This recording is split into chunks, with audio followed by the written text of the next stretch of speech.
Kwento ito sa akin ng tita ko na mahilig sa mga halaman. In short, plantita. Dati ay palaging pumupunta si mama roon sa kanya para manghingi ng bulaklak o hindi naman kaya ay tips para mapalago yung mga halaman nito. Hanggang sa lumaki na nga ako at ako ang pumalit sa mama ko. Sadly, my mom died because of cancer. Pero hindi naman tungkol sa kanya ang kwento kong ito. Ang gusto kong ibahagi ay yung mga kwento sa akin ni tita sa tuwing bumibisita kami sa bahay nila. Ito yung secret daw naming dalawa at huwag ko raw sabihin sa iba kahit na kay mommy. Napansin din kasi noon ni tita na mahilig ako sa mga halaman. Kaya niya siguro sinabi sa akin ang tungkol din sa mga nilalang na iyon. Yun nga lang, never ko naman silang nakita habang lumalaki ako. Pero siguro, factor din na nakikita sila ni tita dahil may third eye siya at ako naman ay wala. Umaga yon. Bagong lipat pa lang daw noon ni tita sa bahay niyang iyon. At as usual, chinecheck niya ang mga halaman niya sa hardin.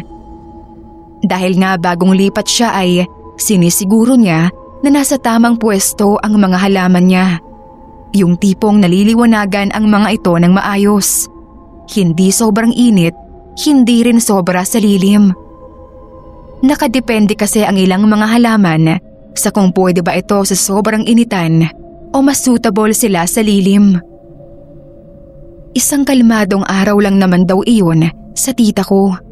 Akala nga niya ay wala namang problema sa mga bagong tanim niya na mga halaman. Hanggang sa mapansin niya ang tumpok ng mga bulaklak malapit daw sa gate ng bakuran niya. First time niya yung makita at alam niyang hindi niya raw iyon tanim. Pero hindi niya lang siguro daw noon napansin dahil hindi pa namumukadkad ang mga bulaklak nito. Pero noong pagkakataon kasi na iyon, ang ganda na ng mga bulaklak nito. Pero hindi lang iyon ang nakakuha ng pansin ni tita. Kung hindi, ay ang mga maliliit daw na footprints na makikita sa lupang kinatatayuan noon. Sinundan daw ni tita kung hanggang saan ang footprints na yon sa pag-aakalang baka isang bata. Pero nagulat na lang si tita nang tumigil iyon sa isang puno. Nang usisain daw muli ng tita ko ang tungkol sa mga footprints, napagtanto niya na masyadong maliit pala iyon sa bata. At kung meron mang mga ganoong size, hindi pa ito nakakapaglakad. Napatingin si tita sa malaking puno na nasa bakuran niya. Ito yung puno na nakiusap talaga ang dating may-ari na huwag daw iyong puputulin. Maya-maya lang daw ay may narinig si tita na mga nagbubulong-bulungan. Hindi na raw kailangan ni tita na silipin ang mga nilalang na iyon dahil mula pa lang sa mga bakas at mahihinang bulungan, napagtanto na raw niya na may mga nakatirang duwende roon. Sabi sa akin ni tita, hindi naman daw nangaano ang duwende sa kanya at nasisihan nga rin daw ang mga ito dahil mas dumami ang tanim sa hardin.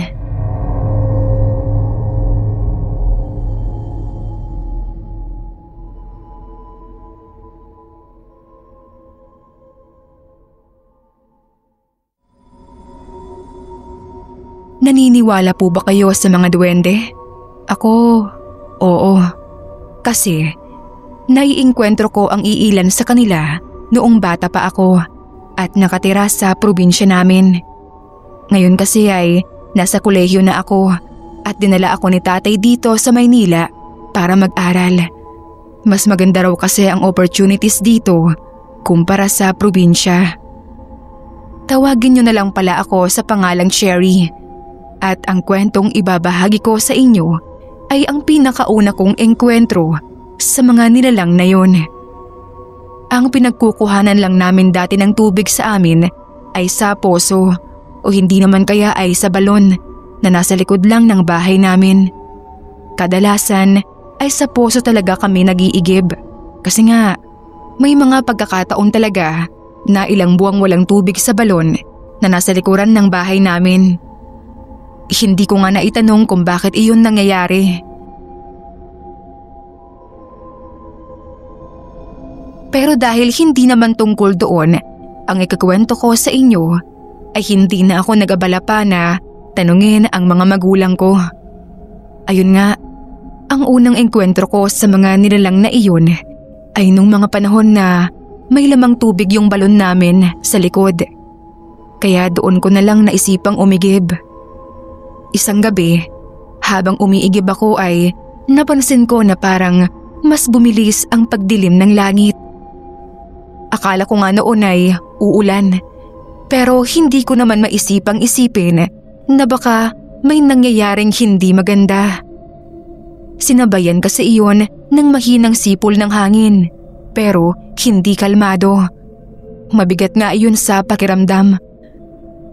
Nasa kalagitnaan ako noon ng pagsasalin ng tubig sa mula sa balon papunta sa lalagyan ko nang bigla na lamang may naramdaman akong presensya. May mga tunog din akong narinig mula sa mga bato, kaya napatingin ako roon.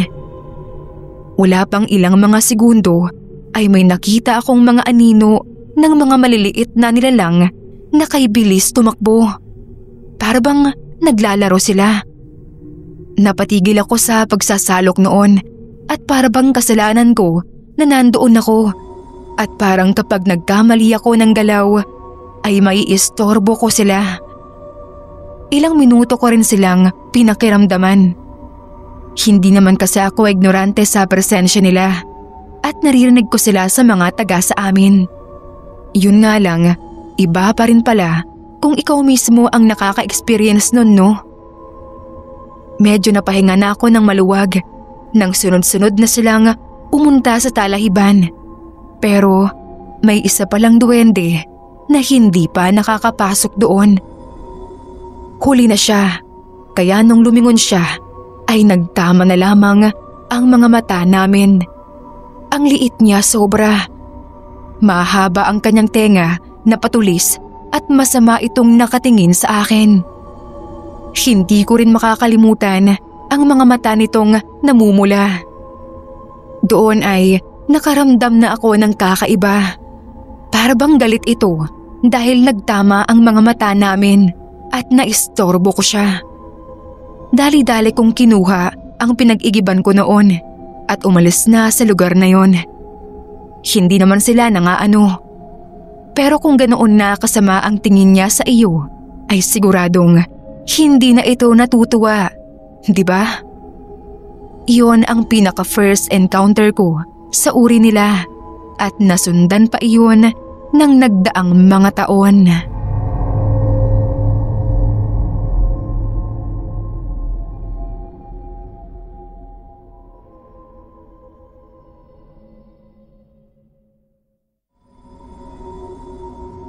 Ako si Christina. Gusto ko lang ibahagi ang kwento ng lola ko. Paborito ko talaga yon si Lola Mila kasi mahilig siya sa mga halaman. Doon ko rin ata nakuha ang hilig ko sa mga iyon. Isa pa, bago pa man ako kunin ng mga magulang ko na nagtatrabaho sa States, ay sa kanya ako tumira. Kaya pwede niyong sabihin na laking lola ako. Hindi rin ako nakuha ng mga magulang ko kaagad-agad dahil nga nasa poder na ako ni Lola noong nagkautak na ako. Nang yumao na si Lola at ako na lang ang mag-isang natitira dyan sa Pilipinas, saka lang din ako sumama sa mga magulang ko. Isa sa mga nakakahindik naming karanasan ng lola ko ay noong nagsisimula pa lang kami sa garden naming dalawa. Halos buong linggo namin iyong ginawa bago tuluyang natapos at nagustuhan namin ang resulta. Habang ginagawa namin iyon ay nagkaroon kami ng mga abala dahil sabi ni Lola may nakikipaglaro daw sa amin. Miyerkules iyon ng umaga. Nagtatanggal ako ng mga ligaw na damo Samantalang si Lola ay nagdidilig at nagpipitas ng mga patay na dahon sa kanyang halaman. Nang kukunin ko na sana ang dulos ko, ay hindi ko yun mahagilap. Kaya agad kong tinanong si Lola kung nakita niya. Agad namang sinabi ni Lola sa akin na nakita niya yon kanina sa tabi ko lang. Pero ang sabi ko naman sa kanya ay wala nga roon. Tinulungan niya lang akong maghanap. Habang naghahanap kami ni Lola, ay nag-iisip na rin ako ng mga susunod kong gagawin. At pumasok sa utak ko yung iba pang mga gamit pang hardin. Pero nang hinahanap na nga namin ang dulos, napansin ko na ang ibang mga kagamitan nawala rin, gaya ng kalaykay at pala. Nang sabihin ko iyon ay nagtaka naman si Lola. Pero maya-maya ay inaya niya ako na mag-umagahan na lang muna kami. Nang bumalik na ulit kami sa hardin, laking pagtataka ko na lang dahil yung mga kaninang gamit na hinahanap lang namin ay nandoon na ulit sa kanilang mga pwesto. Inisip ko talaga yun buong araw, pero nang tignan ko naman si Lola ay napakakalmado lang niya. Habang nagbubungkal ako ng lupa noon ay nakarinig ako ng mahihinang mga tunog na para bang halakhak sa likuran ko. Pakiramdam ko ay nanlamig ang dugo ko. Nang lumingon naman ako, wala namang iba doon kung hindi ang kaluskos lang ng mga dahon. Bago ko pa man tignan kung ano ang nilalang na iyon, tinawag na ulit ako ni Lola para magmeryenda. Mabilis naman akong pumasok sa loob, pero ang bigat ng pakiramdam ko. Ramdam ko kasi na nakatingin pa rin sila sa akin. Sinabi ko naman yon kay Lola at napangiti na lang. Mga duwende raw iyon sa hardin namin. Nakikipaglaro lang daw ang mga iyon. Ang sabi pa noon ni Lola sa akin, wala naman daw pake ang mga duwendeng iyon sa amin.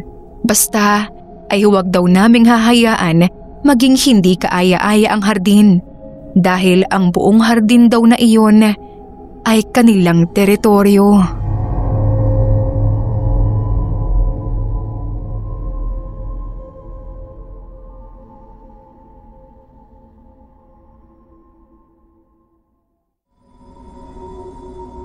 Ako po si Dolores, pero ang kwentong ibabahagi ko sa inyo ngayon ay hindi po tungkol sa akin o kwento ko. Kwento ito ng mama ko. Medyo may katandaan na rin kasi si mama at hindi siya gaanong maalam mag-cellphone. Pero gusto niya rin kasing magbahagi ng karanasan niya kaya pinapatype na lang niya sa akin iyon. Ito ang kwento niya. Bumisita raw ang mama ko noon sa kabilang bayan upang samahan ng lola ko na bumisita sa kapatid niya.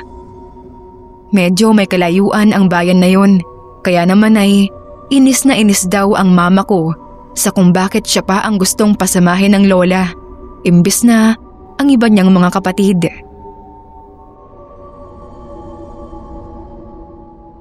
Sa kanilang 6 na magkakapatid daw kasi ay si mama lang ang walang gulong dala at talagang proud mo siyang ipapakilala sa mga kamag-anak mo.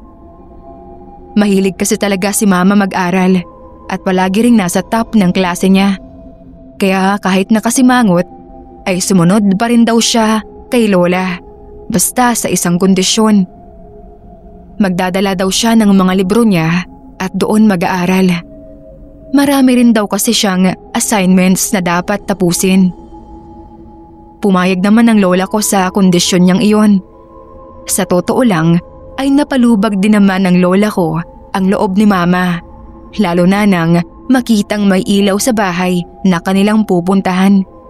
Sa bahay kasi dati nila mama ay gasera lang ang nagsisilbing ilaw niya habang nag-aaral.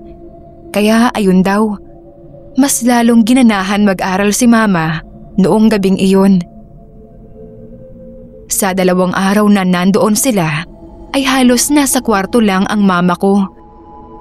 Dinadalahan ng merienda ng kasambahay at nag-aaral lang siya. Yun nga lang, hindi pa kasi renovated ang bahay na yon dahil kakalipat pa lang doon ng kapatid ng mama niya. Kaya sa tuwing may naglalakad, tumutunog din yung sahig. Hindi naman iyon pinapansin ni mama. Basta raw kasi ay mas maayos siyang nakakapag-aral. Hanggang sa sumapit na nga raw ang gabi.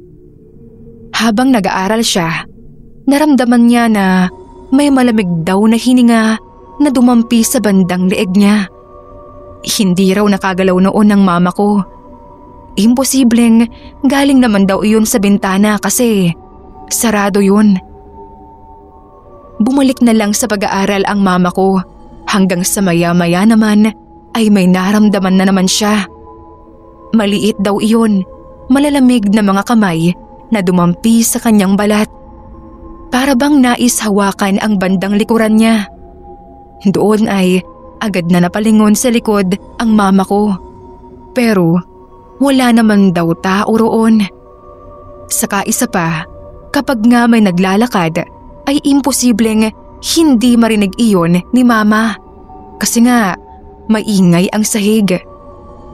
Mas bumigat daw ang hangin sa kwartong iyon habang nag-aaral si mama. Kaya hindi siya nakatulog. Ang ginawa na lang niya ay nag-aral hanggang sa mag-umaga. Kapag daw kasi humihiga siya, ay parang may nakatingin sa kanya na kung ano. Simula daw noon, talagang hindi na sumama si mama sa bahay na yon, kahit na anong pilit ng lola ko. Mas pipiliin na lang daw niyang mag-aral sa harapan ng gasera kaysa sa liwanag ng bumbilya. Tapos may nakatingin at nakakaramdam ka naman daw ng nilalang na hindi mo nakikita.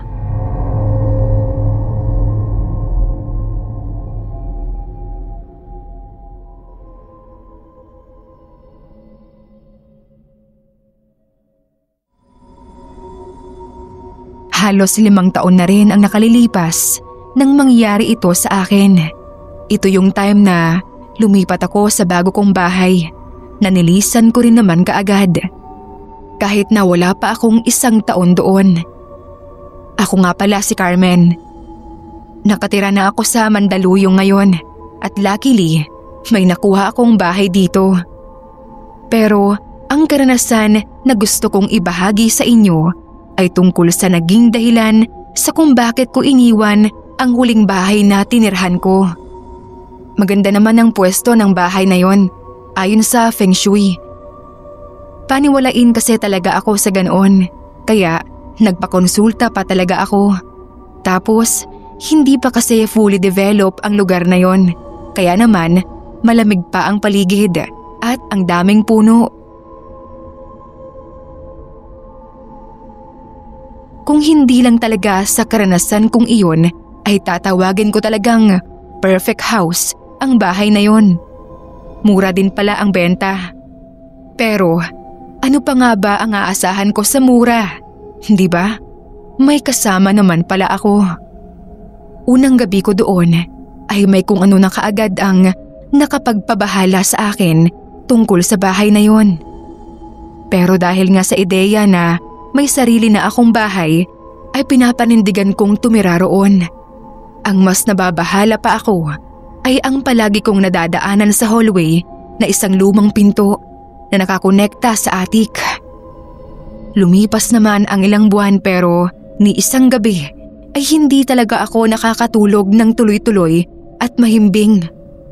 Palagi talagang putol-putol dahil pakiramdam ko may nakamatsyag sa akin. Hanggang isang gabi, napagdesisyonan kong kumuha ng tubig dahil sa nauuhaw ako. Habang naglalakad ako, ay nadaanan ko ang lumang pinto na yon. May kung anong tumulak sa akin na tignan ko kung ano ang nasa loob noon. Ilang buwan ko na rin iyong hindi pinapansin.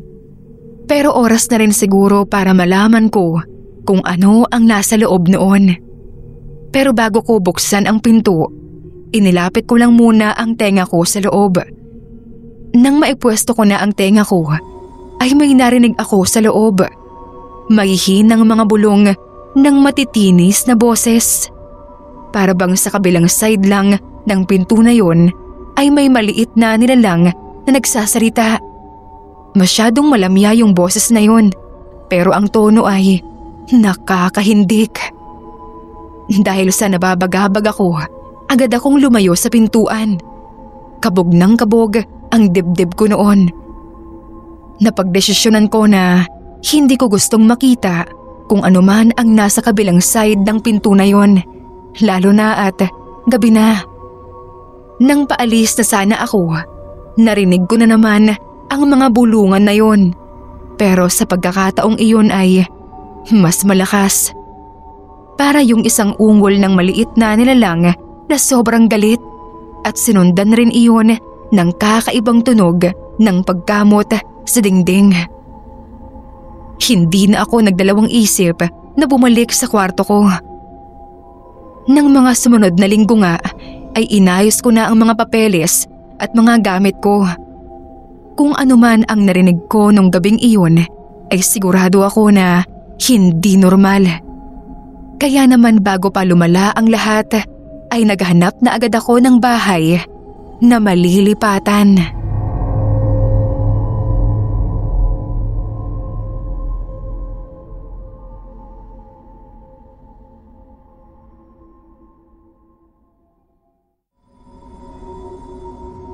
Ako po si Charo.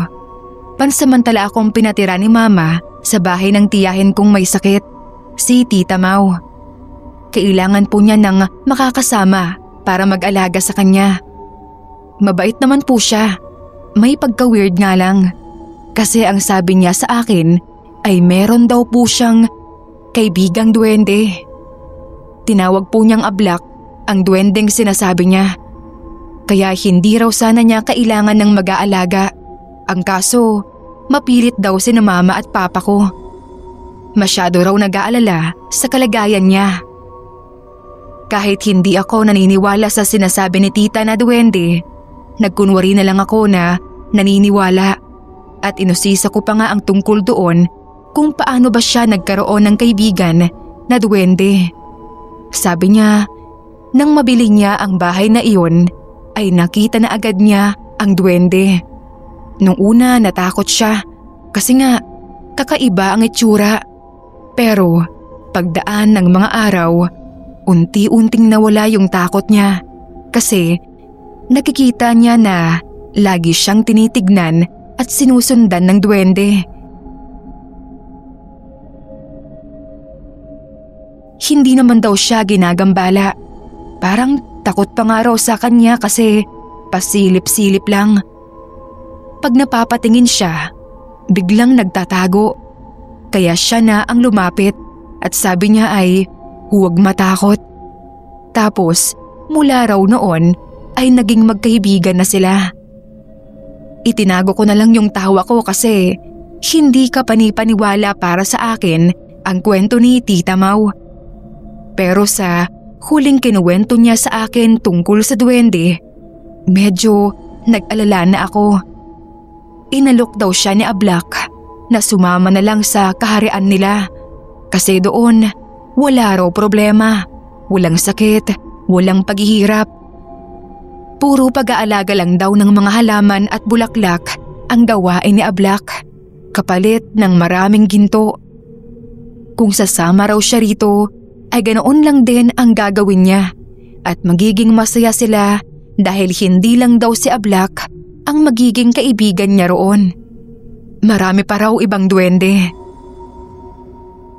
Tinanong ko si Tita kung anong naging sagot niya. Aniya, nung una raw ay hindi siya pumayag kasi okay naman daw yung buhay niya rito sa bahay niya kahit na mag-isa lang siya. Kumikita ang tindahan niya at may nakakakwentuhan din siyang mga kapitbahay kapag naiinip siya. Pero habang tumatanda na raw siya ay naisip niya na malungkot talaga ang mag-isa. Kahit pa may kaibigan siyang duwende. Kaya pumayag na raw siya sa gusto ni Ablak na maisama siya sa kaharian ng mga duwende. Gusto rin daw niyang maranasan ang buhay sa ibang mundo kaysa pumanaw na lang siya sa ganoong klase ng buhay na walang patutunguhan. Mula nang pumayag daw siya ay doon na siya nagsimulang magkasakit. Sabi raw ni Ablak na iyon daw ang paraan para maitawid siya sa kanilang mundo. Kapag pumanaw na siya sa mundo natin, kaya binigyan siya nito ng karamdaman.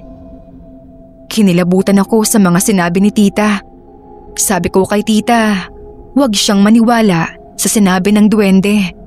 Kailangan niya ka akong magpalakas at kapag magaling na siya, sasabihin ko kina mama na sa amin na siya tumira para magkaroon siya ng maraming kasama at mag-aalaga sa kanya. Sinabi ko rin sa kanya na mahal namin siyang magkakapatid at mahal din siya nila mama at papa. Kaya nga nag-aalala sa kalagayan niya at pinapabantayan siya sa akin. Hindi niya kailangan sumama sa duwende. Kung talagang kaibigan niya ang duwendeng iyon ay hindi siya dapat pilitin. Tumangu-tangu lang sa akin si tita. Hinawakan niya ang kamay ko tapos ngumiti. Habang nag-uusap kami noon ay napatingin ako sa pintuan ng kwarto niya. Kinilabutan ako nang may makita akong nakasilip na itsurang ang duwende. Hindi siya sa akin nakatingin, kay tita. Pero biglang umalis nang makita niyang tinitignan ko siya. Lumabas ako ng silid ni Tita Mau. Paglabas ko roon ay wala na akong nakita. Pagbalik ko sa kwarto ay hindi na humihinga ang tiyahin ko. Doon na ako naniwala sa duwende. Sinundo na siya. Nagsisigaw ako kahit na hindi ko na nakita ang duwende. Sabi ko, ibalik niya ang tita ko. Nagpatawag pa ako ng albularyo noon kasi sabi ko, hindi papatay si tita. Kinuha lang siya ng duwende. Baka mapabalik pa siya ng albularyo. Ang kaso, sabi ng albularyo, kusang loob ang pagsama ni tita sa duwende. Sa ganoong kaso ay hindi siya matutulungan dahil malakas ang kontrol ng mga duwende sa mga kaluluwang nasa ilalim na ng kapangyarihan nila. Hindi na nga namin nabawi si Tita Mau, kaya wala kaming nagawa kundi ihatid na lang sa huling hantungan ang labi niya.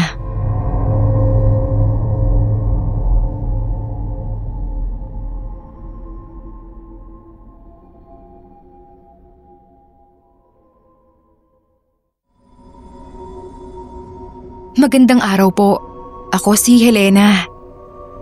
Dati pa po ay may negosyo na kami na tahian. Tapos nagtitinda rin kami ng mga tela at iba't ibang damit na ukay. Hindi po ganoon kalakas yung negosyo namin. Kumikita kami ng sapat lang para maipambayad sa renta at pangkain.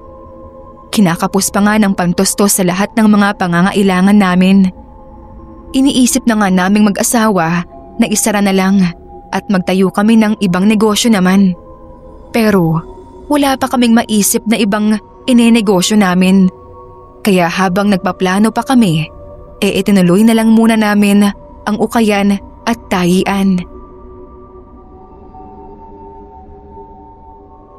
Isang araw, umuwi ang asawa ko na may bitbit na maliit na rebulto ng isang duwendeng itim.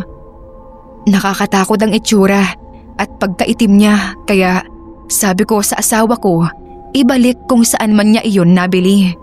Pero hindi naman daw niya iyon binili. Napulot lang niya. Nagandahan daw kasi siya kasi kakaiba. Sinabihan ko siya na patignan muna iyon sa kakilala naming albularyo at baka kung anong malas ang dala ng duwendeng pinulot niya. Ayaw niya. Huwag daw ako magpapaniwala sa malas. Ang isipin ko ay swerte yun. Hindi na lang ako umimik. Aba, mga ilang araw pa lang nga sa amin ang itim na rebulto ng duwende ay sunod-sunod na nga ang mga bagong kliyenteng pumasok sa tahian namin. Bulto-bulto ang pinapatahi at kumita rin ng maganda pati ang ukayan namin. Kaya ang asawa ko laking pasasalamat niya sa duwendeng itim. Inalayan pa niya ng pagkain na akala mo santo. Kasunod naman nun ay nagkasakit ang nag-iisa naming anak na si Helson. 7 taong gulang. Nang ipadoktor namin siya, ay okay naman ang naging resulta ng mga pagsusuri sa kanya.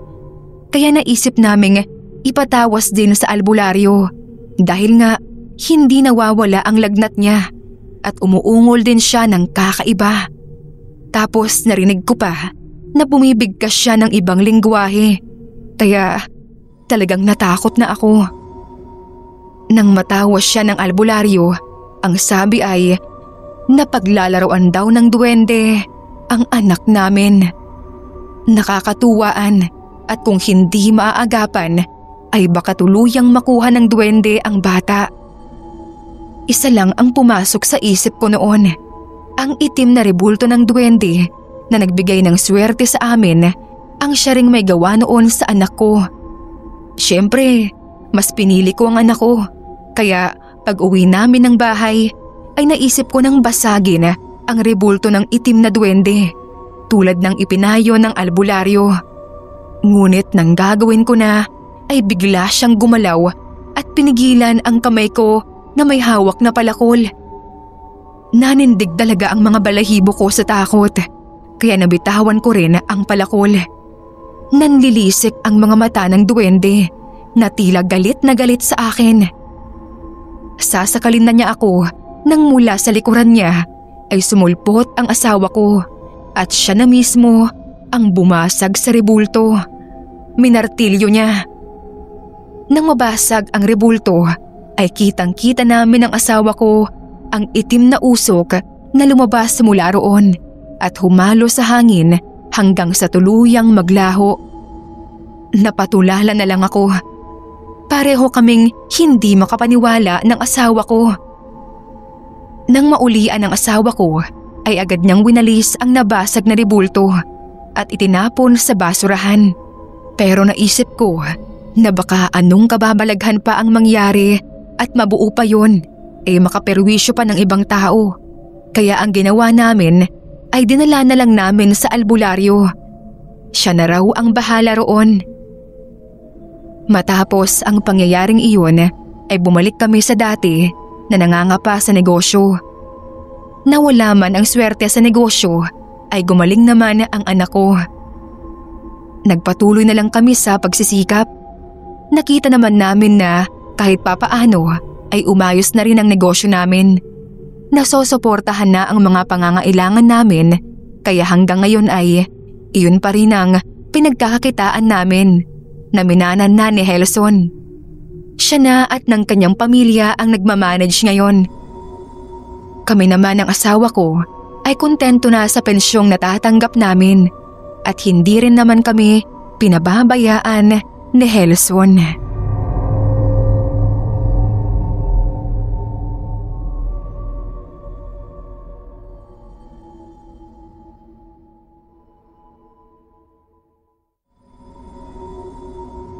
Gusto ko lang din ibahagi sa inyo ang kwento ng kaibigan ng lolo ko nung minsang dumalaw kami sa bahay nila. Gustong-gusto ko talagang sumama papunta sa kanila kasi marami palaging dalang baon ng kwento yun. At gusto ko rin kung paano siya magbahagi ng kwento niya. With actions pa kasi at talagang ang OA rin ng mga facial expressions niya. Kaya nga minsan ay inis na inis ang lolo ko doon sa tropa niyang iyon kasi daw nangaagaw yun ng mga apo. Pero syempre, pabiro lang iyong sinasabi ni lolo at gustong-gusto niya rin talaga na dalihin kami sa kaibigan niyang iyon. Ang totoo kasi niyan ay namatayan ng anak at asawa si Lolo Iko, ang kaibigan ni lolo, gawa ng isang aksidente. Kaya naman para may libangan si Lolo Iko, ay dinadala kami ni lolo sa kanya. Ang kwento ni Lolo Iko sa amin na pinaka hindi ko makakalimutan ay noong pauwi daw siya galing palengke at napagtanto niya na mali ang nalikuan niya. Siguro ay dahil daw iyon lumilipad ang isip niya.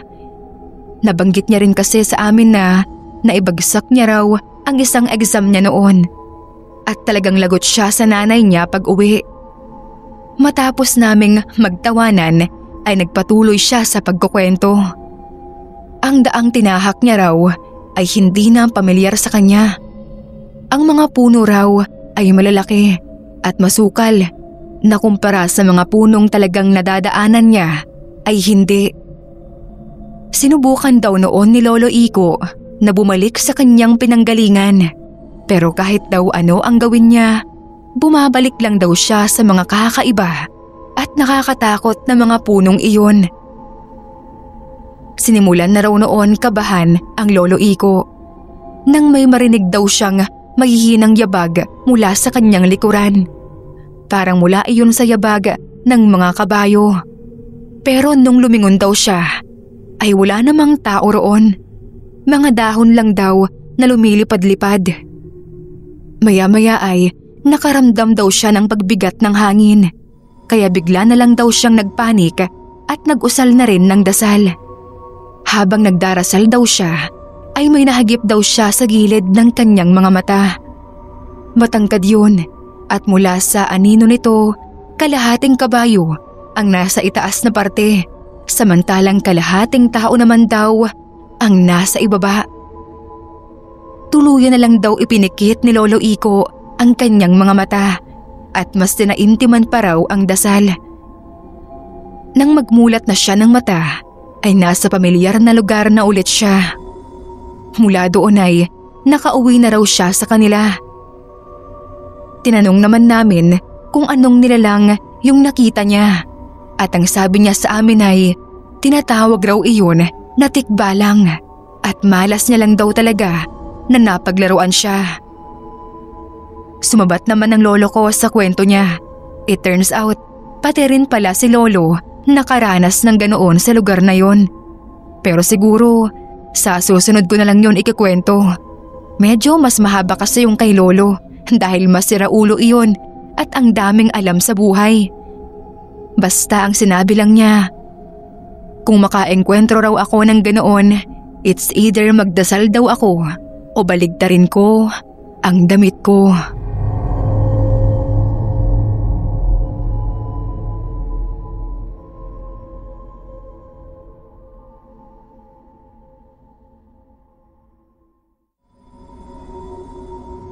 Tawagin niyo na lang akong Nilda at gusto ko lang ding ibahagi sa inyo ang pangyayaring ito noong bata pa ako.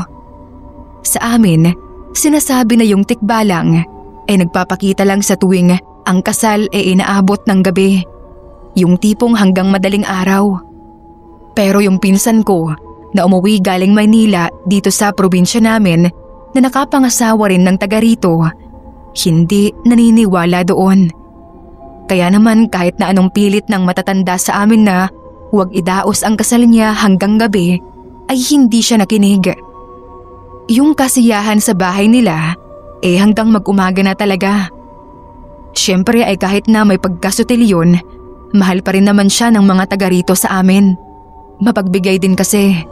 Kaya kahit gabi na, ay tuloy pa rin ang selebrasyon hanggang sa mapagod. Isa na kami doon ng lola ko na nagpagabi sa venue. Usually, talagang tulog na kami ni lola ng mga 2:00 ng gabi. Pero ayaw rin naman daw mamiss ng matanda yung kung anumang nangyayari sa selebrasyon ng kasal ng isa sa mga apo niya. Sa katunayan nga ay tuwang-tuwa pa itong makisalamuha sa bisita. At kung hindi pa siya napagod at nanghina ang kanyang mga tuhod, ay siguradong todo pa rin ito sa pagkikipaghalubilo. Dahil inaantok na rin ako, ay ako na lang ang nagpresenta na mag-uwi noon kay lola. Isa pa, hindi naman ganoon kalayo ang bahay namin ni lola sa bahay nila. Kwento ng kwento si lola habang naglalakad kami pa uwi. Mabuti na rin siguro yun kesa sa mga kuliglig lang ang maingay sa aming dalawa.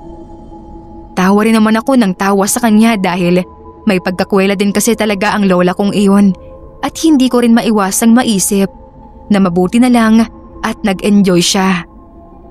Sa probinsya namin kasi ay hindi naman ganoon katagal ang selebrasyon, kaya naisip ko rin na ang mga taga sa amin ay baka maburyo lang.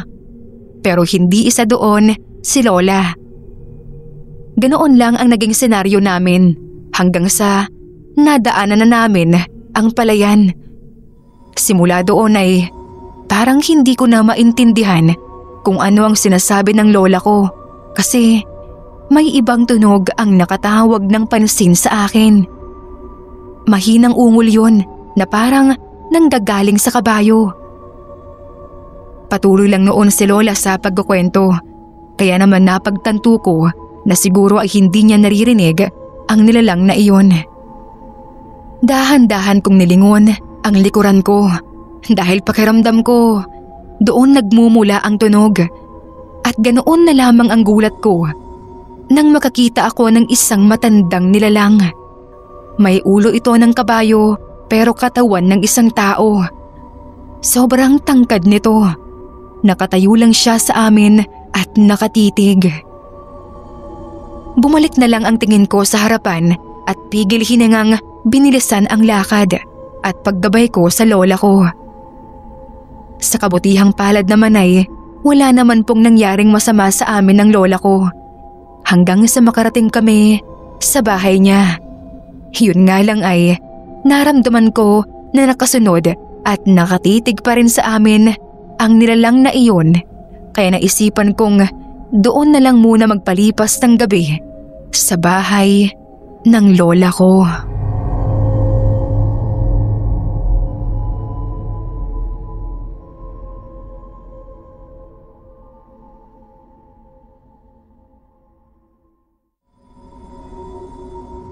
Tawagin niyo na lang akong Miriam at yung karanasan kong ito ay hindi ko talaga makakalimutan. Dahil isa ito sa pinakaimportanteng pangyayari sa buhay ng ate ko noong ikakasal na siya sa kanyang afam. Naalala ko noon, galit na galit ang kapatid ko umagang-umaga pa lang. Niwala pa nga ata yung sinag ng araw dahil nawawala raw yung wedding gown niya sa kwarto nila. Nasa isang malaking cabinet lang iyon nakalagay. Pero nung buksan niya kinaumagahan, wala na raw yun doon. Siyempre ay lahat ng mga tao nataranta sa paghahanap. May iba na nagtawag na ng backup gown kung sakaling hindi makita ang wedding gown ng ate ko. At may iba naman na inisa-isa talaga ang mga closet at drawer sa bahay. Kahit na obvious naman na hindi kasya ang wedding gown ng ate ko doon. Halos isang oras ang lumipas pero wala pa rin nakakakita ng wedding gown ni ate. Kaya nagbiro ang isa sa mga bridesmaid niya noon na baka yung wedding gown nasa kakahuyan daw. Yung venue din kasi ng kasal ni ate ay outdoor wedding at yung napili nilang lugar malapit sa kakahuyan. Hindi ko alam kung desperada lang ba noon sina mama at ate. Pero talagang sineryoso nila ang sinabing iyon ng bridesmaid ni ate. Halos lahat sila ay lumabas at naghanap sa kakahuyan ng wedding dress na yon. Alam kong seryoso ang bagay na yon, pero hindi ko talaga mapigilang hindi matawa sa ginagawa nila.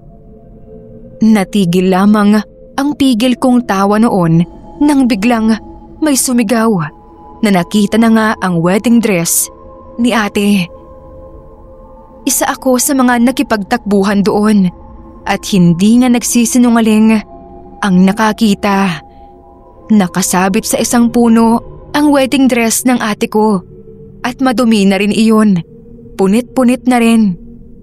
Nang makita ng ate ko yun, halos hindi siya mapigil sa pag-iyak.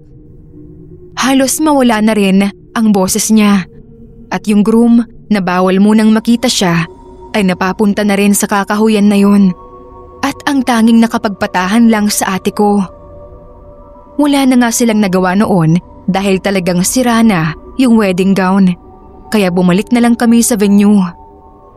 Habang naglalakad kami noon ay paulit-ulit na sinasabi ni ate na may naiinggit daw sa kanya at sinabutahe ang wedding niya.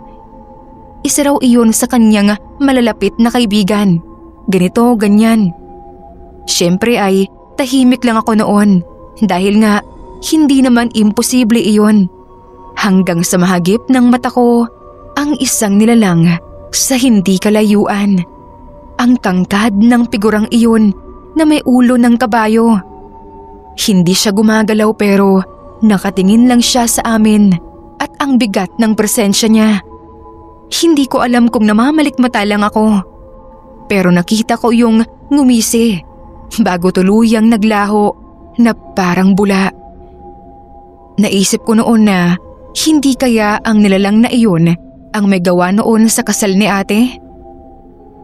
Kung curious kayo, hindi na ituloy ang kasal na yon nung araw na yon. Nag-change of plans sila at sinabing gagawin na lang na private wedding ang kasal sa susunod. Huwag po kayo mag-alala, natuloy naman ang kasal. Pero talagang sa simbahan at kami-kami lang ang umattend ng mga malalapit na kaanak.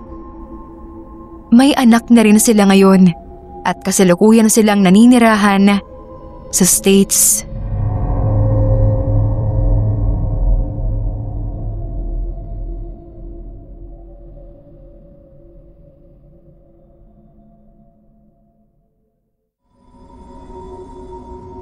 Hindi ko ito personal na karanasan, pero galing ito sa isa sa mga naging kalaro ko noong bata pa ako.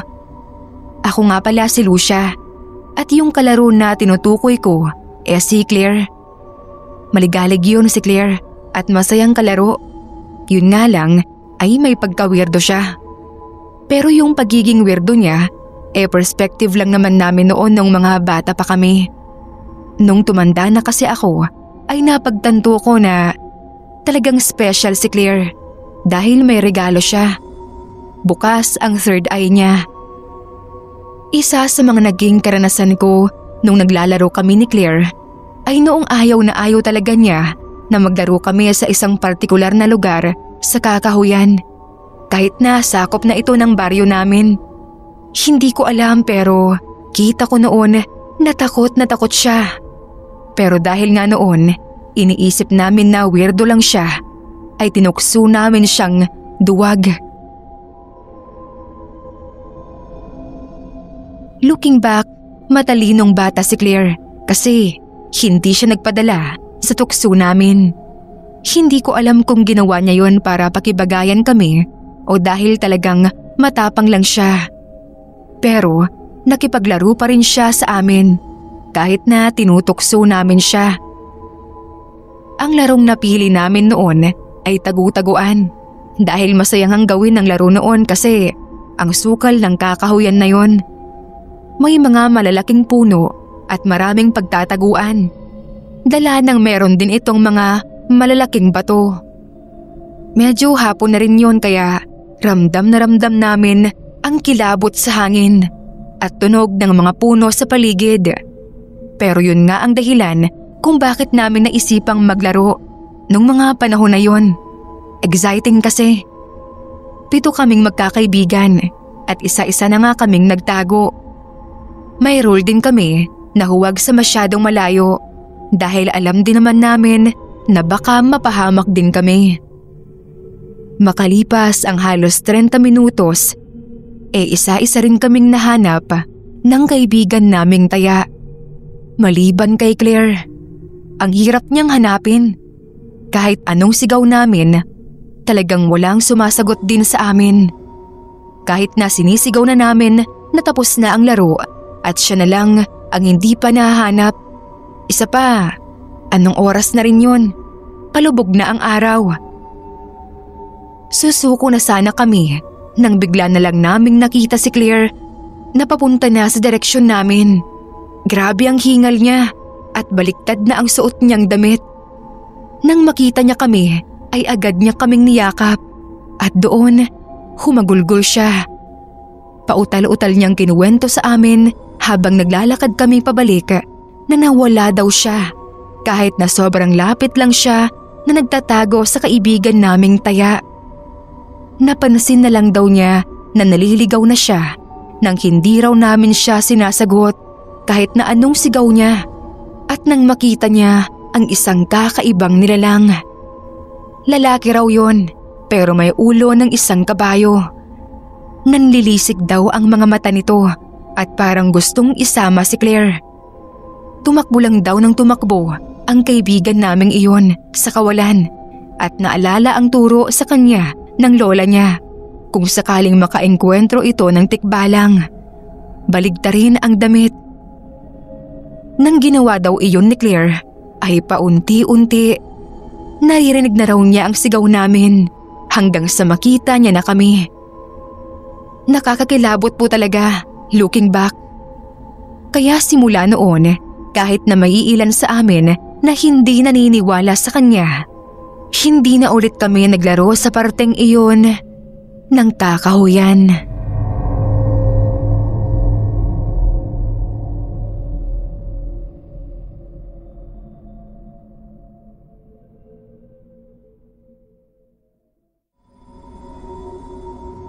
Tumatak talaga sa akin ang karanasan kong ito dahil hanggang ngayon, hindi ko pa rin makalimutan ang mga nasaksihan ko pagkatapos umulan ng sobra sa lugar namin sa probinsya.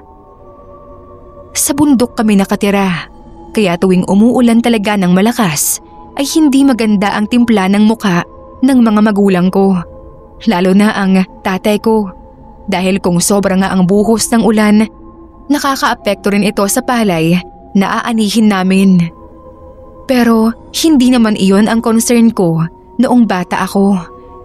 Ang ayoko naman tuwing umuulan ay ang putik sa kalsada. Hindi naman kasi kami ganoon kayaman. Kaya naman ang bota ko noon ay may kalumaan. Kaya meron na rin itong butas. Maliit din naman. Pero alam niyo yun, ang punto kasi ay nadudumihan pa rin ang mga paa ko. Umiigib din kasi kami ng tubig mula sa balon at dadaanan ang mga putik bago kami makarating sa bahay. Ang punto ko yung halos kalahati ng inigib ko ay mapupunta lang din sa paghuhugas ng mga paa namin, di ba? Parang nagsayang lang ako ng lakas, pero wala rin naman akong choice kasi nga ganoon ang kondisyon ng pamumuhay namin.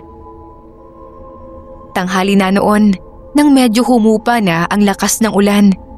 Kaya nang bandang hapon napagdesisyonan kong mag-igib na sa balon.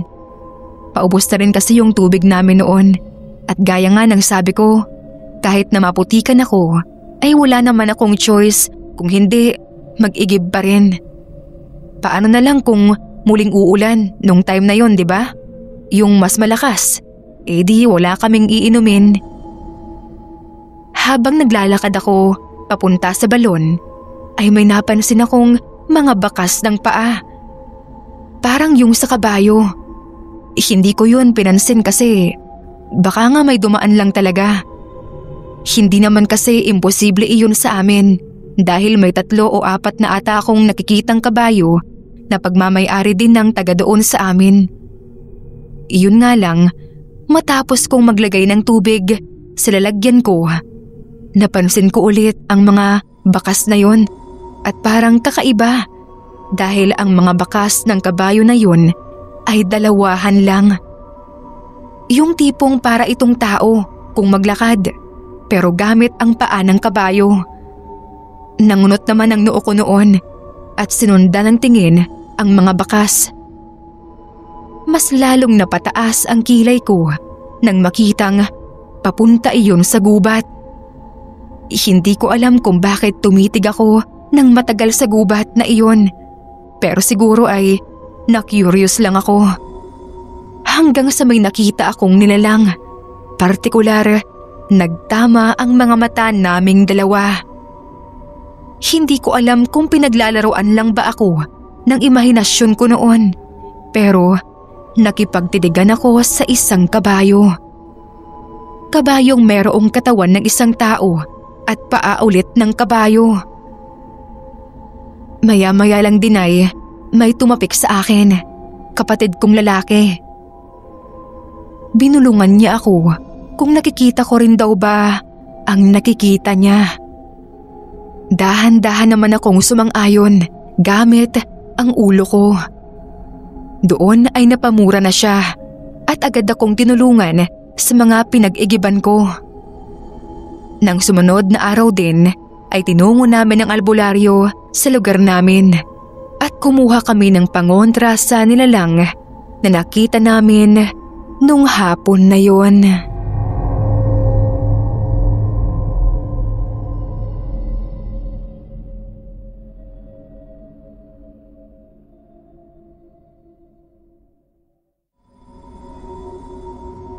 Georgia na lang po ang itawag niyo sa akin. May naiibang karanasan po ang nanay ko sa probinsya na dati naming tinirahan. First year high school ako noon. Ako ang panganay. Tapos ang sumunod sa akin ay grade 5 at ang bunso namin ay grade 2. Sa pagkakaalam ko ay wala nang balak sina nanay at tatay na sundan pa kaming magkakapatid. Tama na raw kaming 3 kahit puro kami mga babae. Hindi namin inaasahan ang biglaang pagkamatay ni tatay. Nangatakihin siya sa puso habang nagtatrabaho sa bukid. Si nanay noon ay sobra niyang dinibdib ang pagkawala ni tatay. Ilang araw din siyang natulala. Nagpapalakad-lakad sa bukid, sa gubat. Basta parang hinahanap niya si tatay. Gusto raw niyang makita si tatay. Medyo umayos na lang siya nung pinuntahan siya ng tita ko na kapatid ni tatay. Kinausap siyang mabuti para matanggap niya ang pagkawala ng asawa niya. Makalipas lang ang ilang linggo, may sinabi sa akin si nanay na may mga gabi raw na pakiramdam niya ay may kasama siya sa loob ng kwarto. Ang naiisip niya ay baka nagmumulto si tatay sa kanya. Minsan nga raw nakikita niyang nakalilis na ang damit niya. Wala siyang kumot at masakit din yung katawan niya paggising niya sa umaga. Sinabihan ko siya na magpatingin pero sabi niya wag na dahil gastos lang. Ilang buwan pa ang lumipas nang may mapansin ako kay nanay. Nagduduwal siya at parang lumalaki ang tiyan niya. Nakita ko ang pag-aalala sa mukha ni nanay isang araw pag-uwi niya. Dumaan pala siya sa klinik doon sa amin at nakumpirma niya na nagdadalang tao siya. 37 na noon si nanay at wala naman siyang lalaki. Ako mismo ang magpapatunay dahil araw-araw kaming magkasama. Maliban nga lang nung magpatingin siya at siya lang mag-isa ang lumakad. Umiyak si nanay sa takot dahil imposible raw siyang mabuntis at ano na lang daw ang sasabihin ng mga tao. Kumausap siya ng isang manghihilot. Gusto niyang ipatanggal ang bata. Ang sabi ng hilot na isa ring albularya, posible raw na ang nakabuntis kay nanay ay yung hayop na kumakapit sa panty kapag naiiwanang nakasampay sa gabi. Nakalimutan ko na ang tawag doon. O pwede rin naman daw na maligno. May ganoong kutob ang manghihilot. Sa totoo lang po, ang hirap ng pinagdaanan noon ni nanay dahil may edad na siya para magbuntis. Wala pa siyang asawa kaya talagang hinusgahan siya ng mga nakaalam ng pagdadalang tao niya. Sabi ay may lalaki raw siya. Pati mga partido si tatay nagalit sa kanya kasi hindi pa man daw nakakapagbabang luksa ay nagpabuntis na si nanay sa kung sino mang lalaki niya. Pero pilit na lang na kinakaya ni nanay ang mga maling paratang sa kanya. Ang mas ikinatakot niya ay nang makakita siya ng tikbalang na tila palaging nakabantay sa kanya. Doon daw lagi nakasandal sa may punong malapit sa bintana ng bahay namin. Gusto nga sanang ituro sa akin ni nanay kaso kapag tinuturo na niya ay nawawala ang tikbalang. Talagang sa kanya lang nagpapakita. Kinutuban siya na baka iyon na ang gumalaw sa kanya kaya muli siyang nagpaalbularyo. Hindi nga nagkamali si nanay ng hinala. Nakita nga ng albularya ang anyo ng tikbalang nang tawasin si nanay. Nagustuhan ng tikbalang si nanay, kaya binuntis niya. Marahil nakita ng tikbalang si nanay nung panahon na lagi siyang tulala at nagpapalakad-lakad sa gubat. Pero walang magagawa kundi ipagpatuloy ang pagbubuntis na iyon. Dahil sa oras daw na may mangyari sa nasa sinapupunan ni nanay, ay tiyak na papatayin siya ng tikbalang. Takot na takot si nanay noon, kaya araw-araw ay naglorosaryo kami para malampasan niya ang pagsubok na yun. Hindi ako makapaniwala sa mga nangyayaring iyon. Hanggang sa dumating na nga ang araw ng panganganak ni nanay. Nasa labas lang kaming magkakapatid at naghihintay. Maya-maya ay may narinig na kami. Pero hindi iyak ng sanggol, kundi kakaibang tunog na parang halinghing ng kabayo. Kaya nagkatinginan kaming magkakapatid at takot na nagyakap-yakap. Nang lumabas ang hilot na siyang nagpaanak kay nanay, dala niya ang kahon ng sapatos. Doon daw niya nilagay ang anak ni nanay. Sa akin lang niya pinakita, hindi na sa mga kapatid ko. Biglang nanlamig at nangalog ang mga tuhod ko sa nakita ko, dahil hindi nga talaga ordinaryong sanggol ang isinilang ni nanay. Inilagay iyon ng manghihilot at albularyang si Aling Dulce sa paanan ng malaking puno sa gubat na tinitirhan daw ng tikbalang. Kailangan daw niya iyong gawin para hindi nagambalain pa ng tikbalang si nanay. Ako at ang manghihilot ang nagpatunay sa mga kakilala namin, pati sa mga partido si tatay, na hindi totoong nanlalaki si nanay, kundi natipuhan siya ng tikbalang at naanakan. Kaya nalinis na rin ang pangalan ni nanay at nalampasan niya na ang nakakatakot na senaryong iyon sa buhay niya.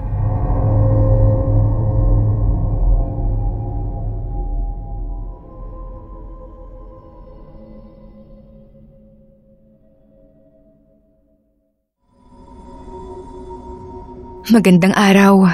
Ako si Annabel. Isang makapanindig balahibong karanasan ang pinagdaanan ko nung bago pa lang kami nagsasamang mag-asawa. May minana po akong lupain noon sa tatay ko. Hindi naman kalakihan. Sapat lang para makapagpatayo kami ng sarili naming bahay ng asawa kong si Noring. May malaking punong nakatindig sa lupang minana ko. Pinagtalunan namin ng asawa ko kung ipapaputol ba yun o hindi. Ang gusto ko kasi ay ipaputol dahil makakasagabal iyon sa ipapagawa naming bahay. Pero ayaw ng asawa ko. Nag-alala siya na baka raw may elementong nakatira roon. Kapag ipinaputol ang puno ay baka magalit sa amin at parusahan kami. Naiinis ako sa asawa ko dahil ang tanda na niya ay naniniwala pa siya sa mga ganoong kwentong bayan. Isang pangkaraniwang puno lang iyon at imposible naman na matirhan ng kung sinong nilalang. Kaya wala siyang dapat ikatakot. Sa hinaba-haba ng pagtatalo namin tungkol doon ay ako pa rin ang nanalo. Ipinaputol ko ang puno para masimulan na ang pagpapagawa ng bahay. Yung pwesto ng puno, yun ang pinagawa kong balkonahin namin. Unang gabi pa lang matapos maitayo ang bahay namin, nakarinig na ako ng parang tumatakbong kabayo sa paligid ng bahay. Nung una, hindi ko pinansin. Tinakpan ko na lang ang tenga ko. Pangalawang gabi ay ganoon na naman ang nangyari. Hating gabi ulit nang marinig ko iyon. Ginising ko na ang asawa ko. Bumangon siya at sumilip sa bintana. Sumunod ako. Sumilip din ako. Napakatahimik naman ng paligid. Tanging huni lang ng mga kuliglig ang narinig namin. Sabi ng asawa ko baka nanaginip lang daw ako kasi hindi naman niya narinig ang sinasabi kong mga yabag ng kabayo. Sa pangatlong gabi ay nag-alala na ako. Hindi na ako pinapatulog ng kakaibang tunog na yon na tila paikot-ikot lang sa bahay namin, partikular sa balkonahe. Para bang ginigiba na ang balkonahe namin. Hindi ko na magawang baliwalain. Talagang ginagapangan na ako ng takot dahil bakit ako lang ang nakakarinig. Parang ako lang ang ginagambala. Para natuloy sa sabog ang tenga ko. Hindi ko na ginising ang asawa ko. Ako na lang ang tumayo para i-check ulit kung ano ba talaga ang pinagmumulan ng tunog na yon. Hindi na ako nakontento sa pagsilip lang sa bintana. Buong tapang kong binuksan ang pinto at tumayo ako sa harap ng bahay habang hawak ang itak ng asawa ko. Sa kabila ng takot ko ay hinamon ko ang pinagmumulan ng mga yabag na yon. May duda na ako na baka tikbalang nga iyon. Baka totoo ang sinabi ng asawa ko na may nakatira sa punong pinaputol ko. Ganoon na lang ang pagkasindak ko nang makita ko mismo ang pagdaan ng tumatakbong kabayo sa harapan ko. Pero hindi siya ordinaryong kabayo, kundi nakatayong kabayo. Itim na itim ang kulay. Napakabilis ng pagtakbo niya at napakabilis din niyang nakabalik. Paikot-ikot lang siya. Magkasamang takot at pagkahilo ang naramdaman ko. Muntik pa nga akong matumba. Kasi sa tuwing daraan siya, humahangin ng malakas. Nagising na pala noon ang asawa ko. Agad niya akong nilapitan at tinanong kung anong ginagawa ko sa labas. Umiiyak kong sinabi sa kanya ang nakita ko. Nagmamadali niya akong pinapasok sa loob ng bahay. Huwag na raw ulit akong lalabas kung anuman ang marinig at makita ko. Siya na raw ang bahalang gumawa ng paraan bukas. Kinuha niya sa kamay ko ang itak at ibinalik sa lalagyan. Kinabukasan ay sinamahan niya ako sa albularyo. Nang tawasin ako ng albularyo, malinaw na malinaw niyang nakita sa tawas ang imahe ng isang tikbalang. Nasira ko raw ang tahanan niya, kaya hindi ako pinatatahimik. Patuloy daw akong gagambalain nun kung hindi namin magagawa ng paraan. Pero dahil hindi na nga maibabalik ang nasirang puno, ay nag-alay na lang ng hilaw na manok ang albularyo.